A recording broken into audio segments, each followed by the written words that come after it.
Okay, well, please turn with me to Matthew chapter 5, and we're looking at the last segment, if you like, which is verse 43 to 48 of Matthew chapter 5. I always try and remember to say it's better if you have your Bibles open so that you can see the context, so that you can see where the words come from, but they are from the Bible on the screen as well, so you can follow that if you don't have your Bibles or if you want to do that. Matthew 5:43. So you'll notice you're now to the end of the chapter. You have heard that it was said, love your neighbor and hate your enemy. But I tell you, love your enemies and pray for those who persecute you, that you may be sons of your Father in heaven.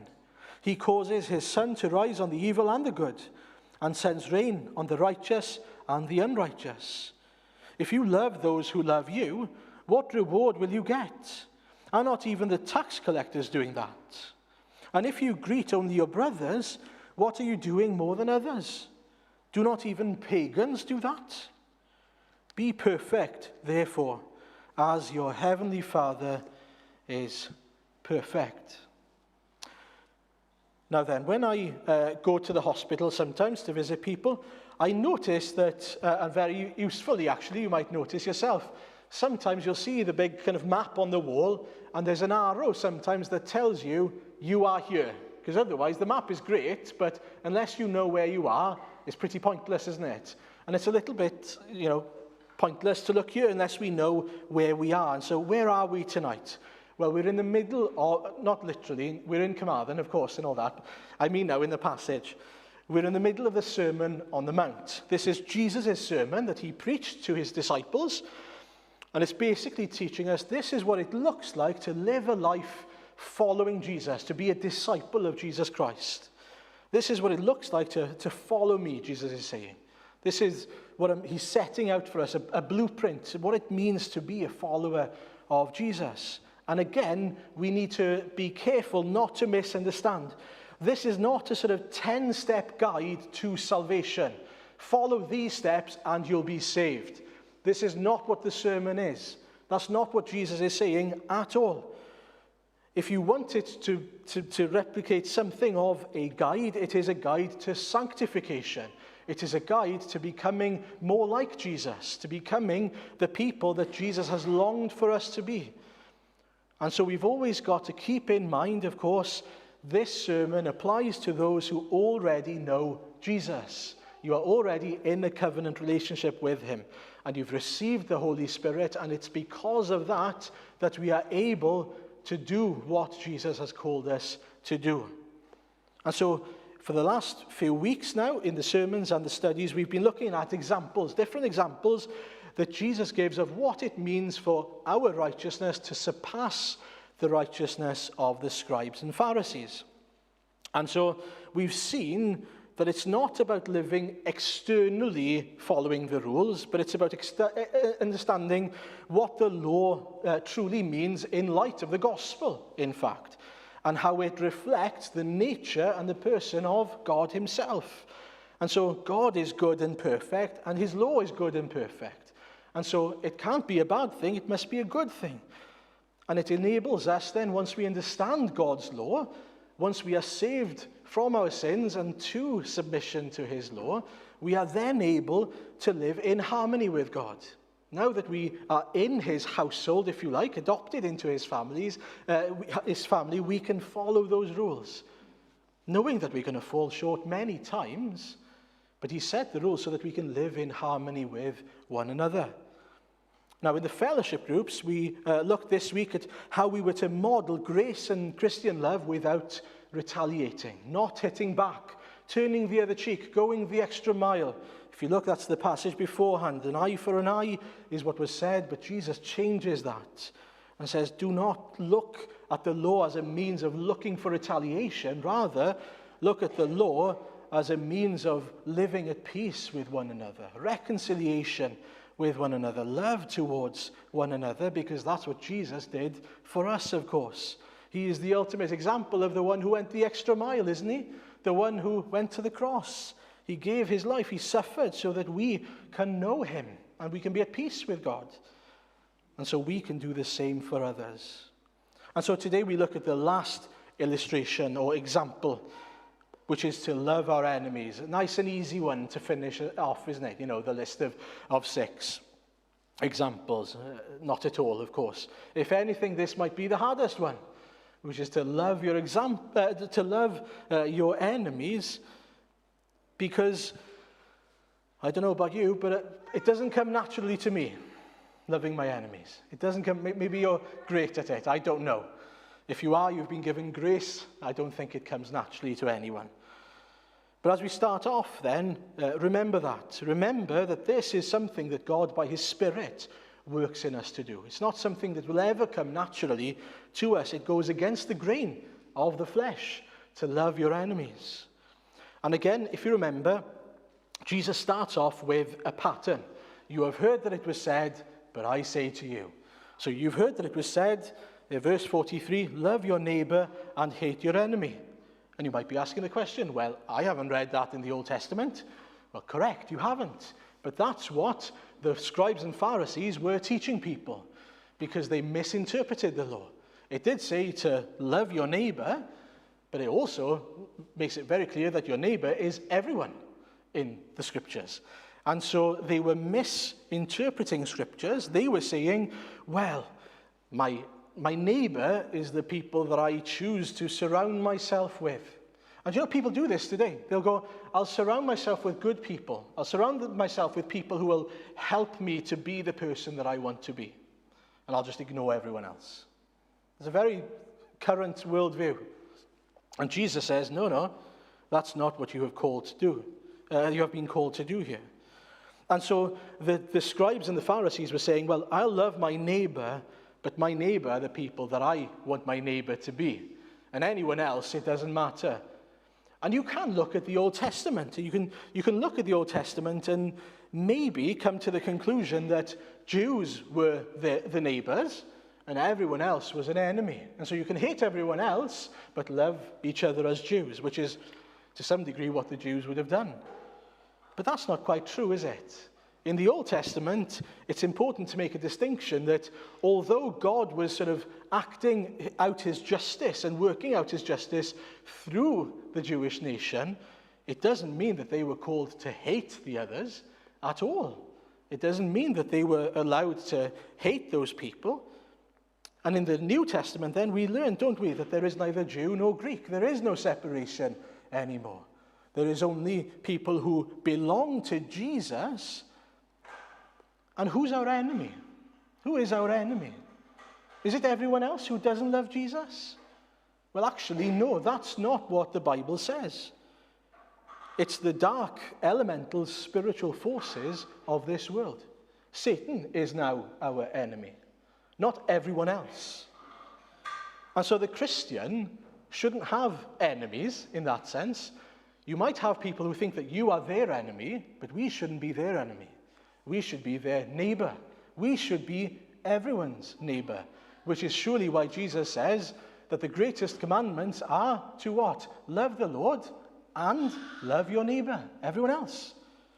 And so Christians are not called to have enemies, and it's important here to understand that.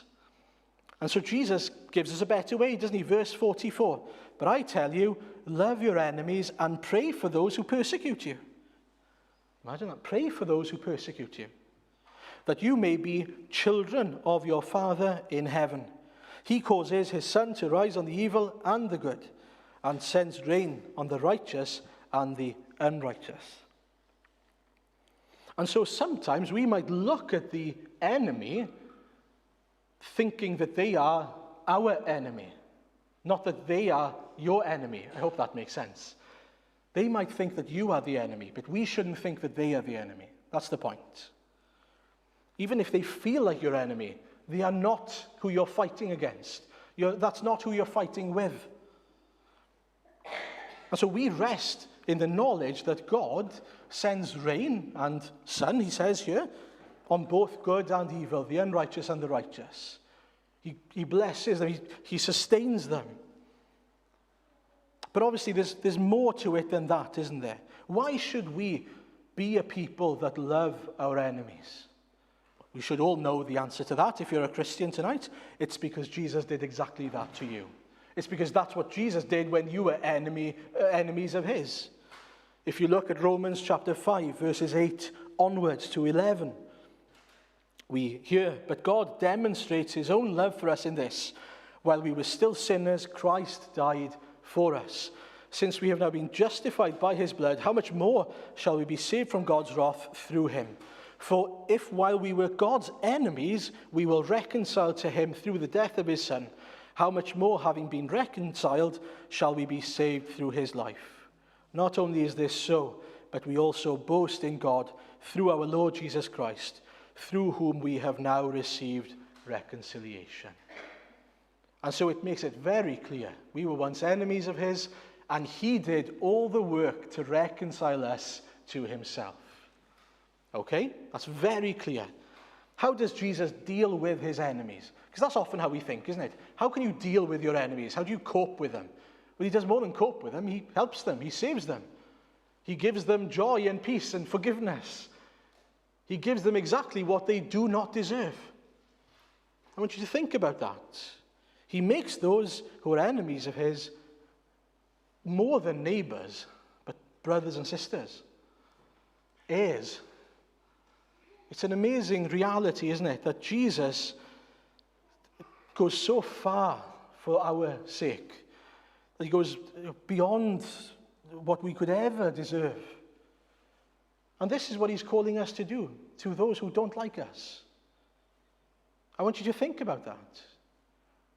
That's what he's calling us to do, to go above and beyond for the sake of those who treat you badly, who cause havoc for you in your workplace, who in your family always keep on nagging you and bringing you down maybe, whoever that person might be, who might have something against you. And Jesus is saying the only way to change that dynamic between you and them is to love them. Not to love them to death, but to love them to life, so that they can have life in Jesus. It's completely different to the way the world thinks, isn't it? Rather than saying, well, they don't deserve my love, they don't deserve to know me, they don't deserve to enjoy this charismatic personality, or whatever you think you may have. Rather than that you say, do you know what? Even if they don't deserve it, through the lens of the gospel, I now realize I never deserved what Jesus gave me, which is everything that I now have. And so I'm going to give them exactly what I was given, which is love, care, going the extra mile for them, even if they don't deserve it. And I don't know about you, but when I was preparing, I was convicted about that. I was convicted that, if I'm honest, I'll try to avoid people who don't like me, not go the extra mile for them. I wouldn't buy a box of chocolates for them. I wouldn't spend time with them, knowing that they're probably going to cause me more grief. But that's what Jesus would do, until they came to see, they win them over with the love of God. That's what he did for us. That's what brings peace and reconciliation. Things are never going to change if you just create a divide between you and them. And imagine if Jesus did that for us. Well, there we are. He doesn't deserve my love. Aaron doesn't deserve my love. I'd still be stuck in my sin. But the point is, Jesus didn't create us. And remember this, he didn't create your enemy in order to be apart from him. And also to be apart from you. Because he didn't save us to be apart from one another. He saved us in order for us to be one as a church. One body, one bride. The Bible is very clear on that. And you know, in our day and age, we can be so individualistic about our faith, thinking it's me and God. Not at all. Look at 1 Peter chapter 2, verses 5 and 9 in particular. You also, like living stones, are being built into a spiritual house to be a holy priesthood, offering spiritual sacrifices acceptable to God through Jesus Christ. And verse 9, but you are a chosen people, a royal priesthood, a holy nation, God's special possession, that you may declare the praises of him who called you out of darkness into his wonderful light. Do you see the point? He's painting a picture of us not as individuals doing our own thing and pleasing God, but as one church, one body.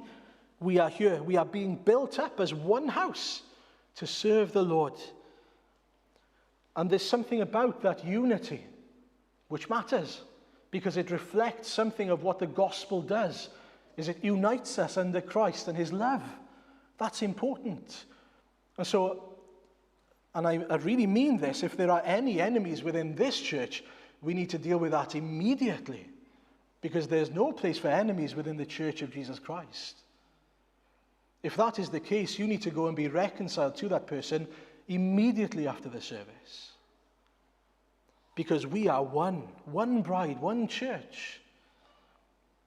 How can you be enemies of the house of God, the dwelling place of God, the bride of Christ?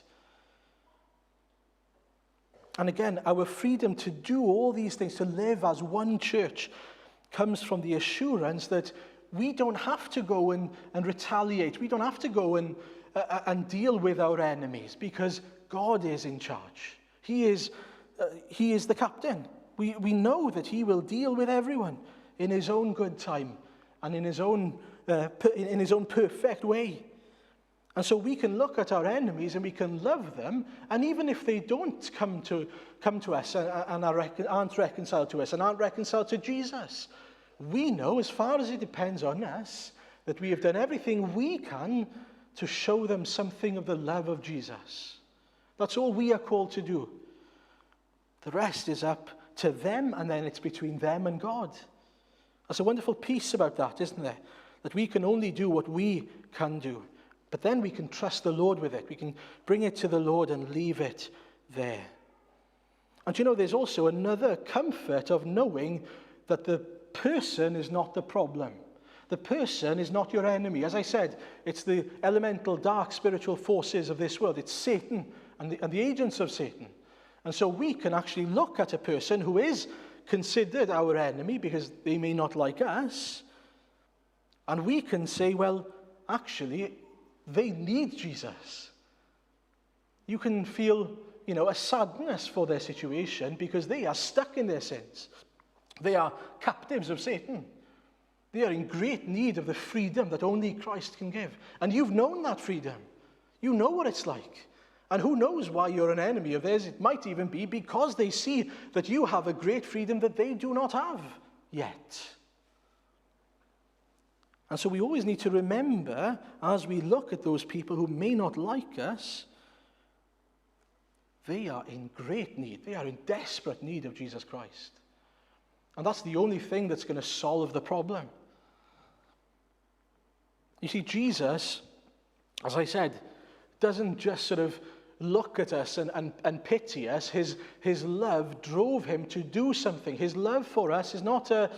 imagine now if he looked down on me and said, oh, poor Aaron, stuck there in his sins. Oh, bless him.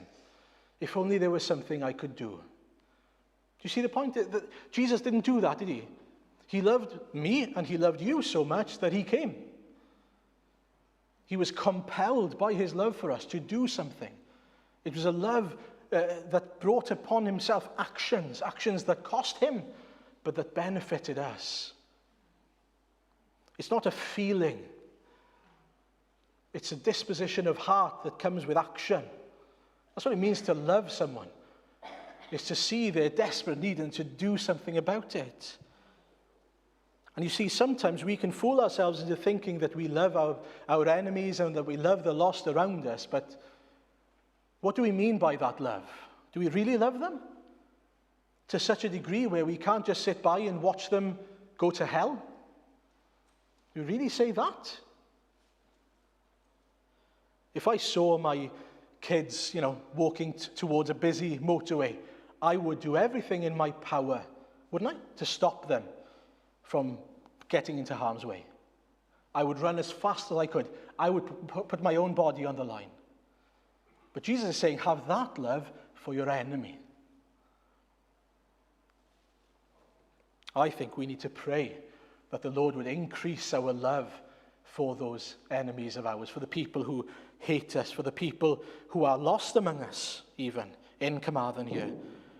praying that the Lord would intervene. We have two weapons when it comes to loving our enemies. The first one, Jesus tells us here, is prayer. He says, pray for those who persecute you. See, he gives us the answer. If you want to love someone, start off by praying for them. And something happens, something amazing happens when you pray for someone who you hate, believe it or not. You start to realize, when you bring God into the picture, just how small that person is, just how needy that person is. I remember when I was playing rugby for Kev Nathan, we played against a team called Neath Athletic once. And I remember going out and I was playing number 8. And there was me going out, looking forward to play the game. This is what I like to do. And as I start the game, I look at the other team and I try and see, right, is there anyone who's a threat to me in this game, right? If I'm honest with you.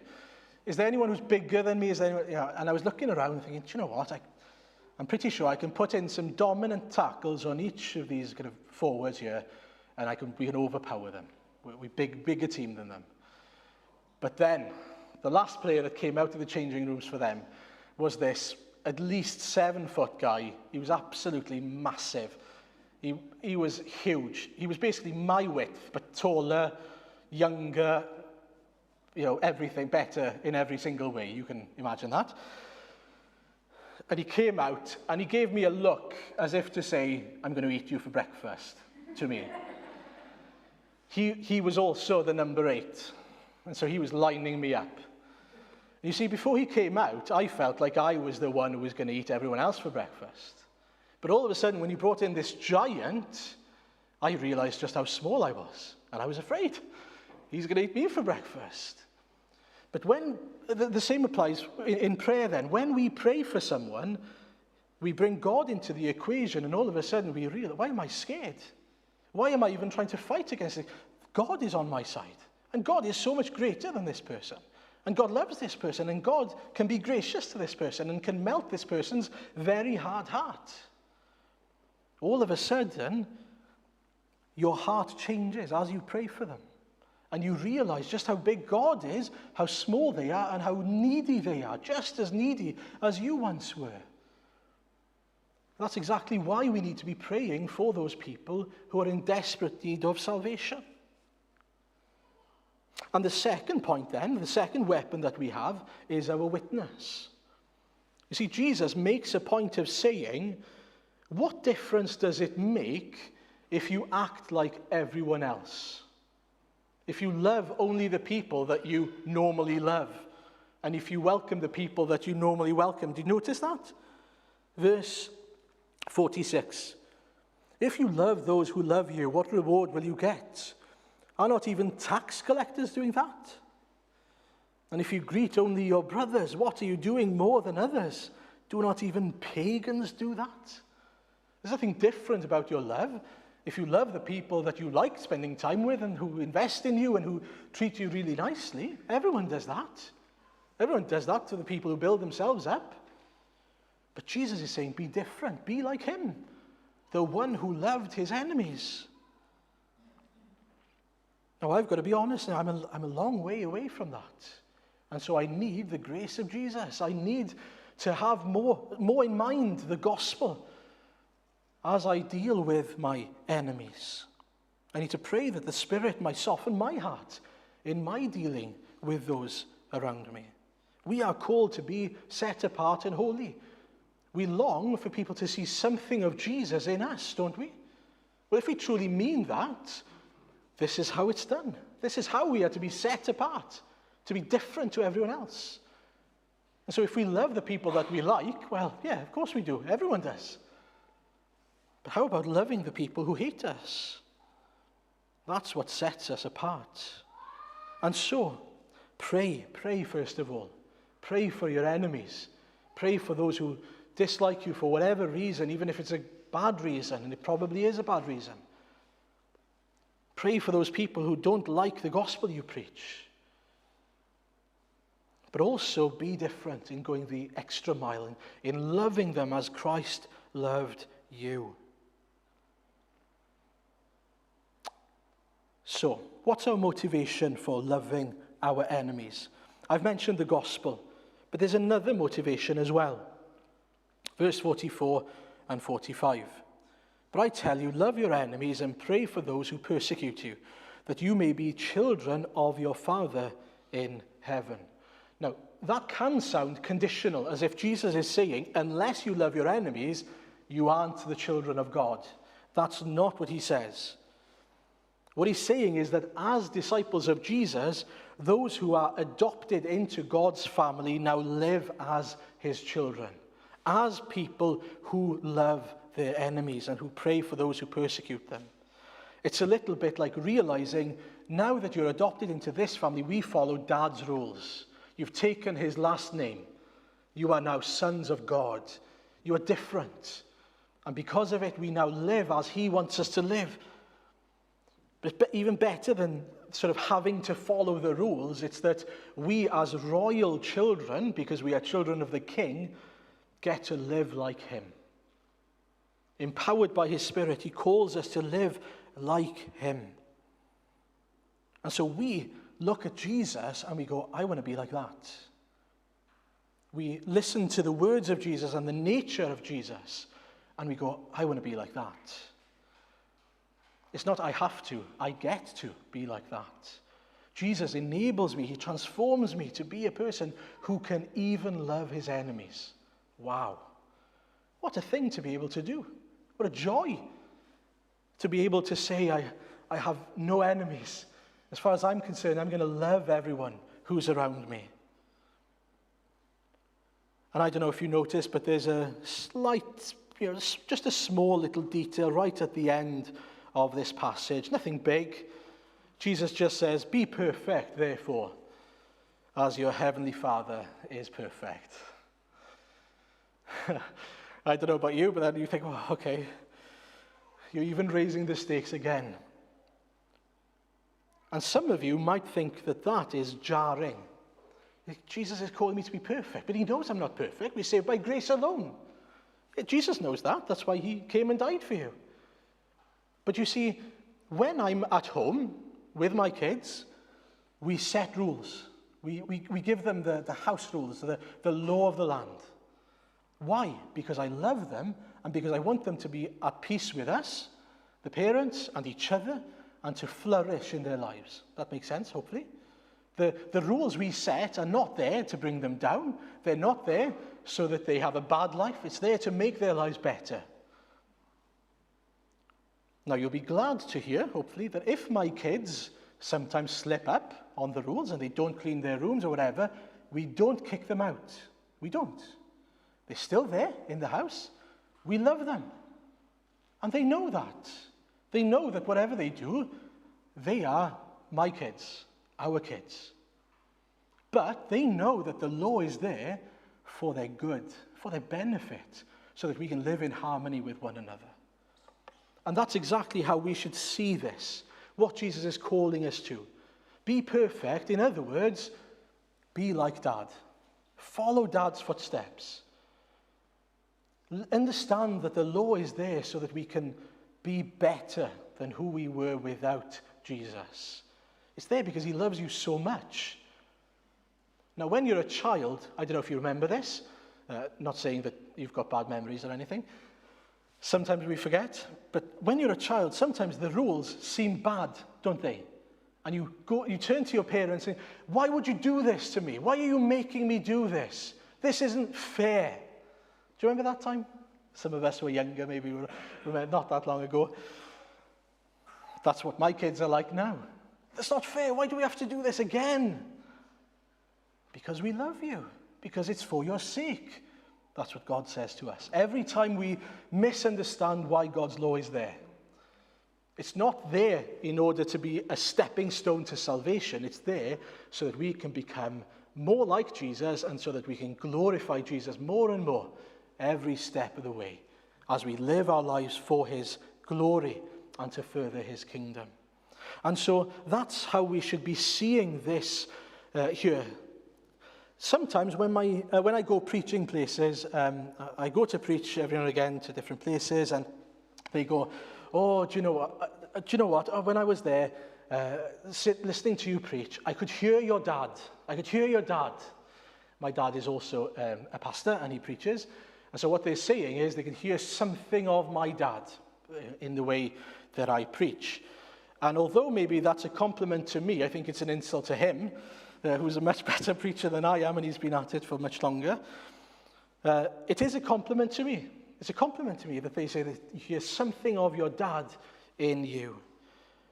Well, imagine how amazing it would be if other people looked at the way you lived your life and they said, do you know what? There's something of your dad in you. I'm talking about your Heavenly Father. There's something about your dad in you. I can see something of God, of his nature in the way you live your life. And that's what our prayer should be. That God would work in us in such a way that he just shines his glory and his nature through us as his people. And so pray that you would love the law, that you would love not the rules, but the nature of God that's revealed to us, because it is holy, it is perfect, it is good. It's like honey for the soul. And the more you take it in, the more you enjoy it, the better your communion with God will be. The more you will enjoy your life. You see, if we come to the law and it's a heavy burden, we misunderstand the point. This is a gateway to knowing God better and to being transformed into his image. What a wonderful thing that is, to know that it's the sort of key to be, the means to be better in the way that we live our lives, to be more like Jesus. And so for us, we run the race with endurance. We keep on pressing on in Jesus Christ, knowing that he is working in us. There's a promise, isn't there, in Philippians 1. I thank my God every time I remember you, Paul says. In all my prayers for all of you, I always pray with joy because of your partnership in the gospel from the first day until now, being confident of this, that he who began a good work in you will carry it on to completion until the day of Christ Jesus. And the amazing thing is, I think, is that Jesus doesn't say, once you have completed the journey, then you can be my child. That's not what he says. He says, you are my child, now live like it. Now grow in your knowledge and your experience of me. Isn't that wonderful? That he doesn't set that condition for us and say, when you reach heaven, then you can have all the benefits of knowing me. No, he says, despite your sin, despite your lacking, you can know me in fullness now. You can enjoy the fullness of a relationship with Jesus now as you grow. And I think that's something to be praising God about every day, that we get to be his children and get to be made in the likeness of Jesus more and more day by day. Give him all glory and praise. Amen.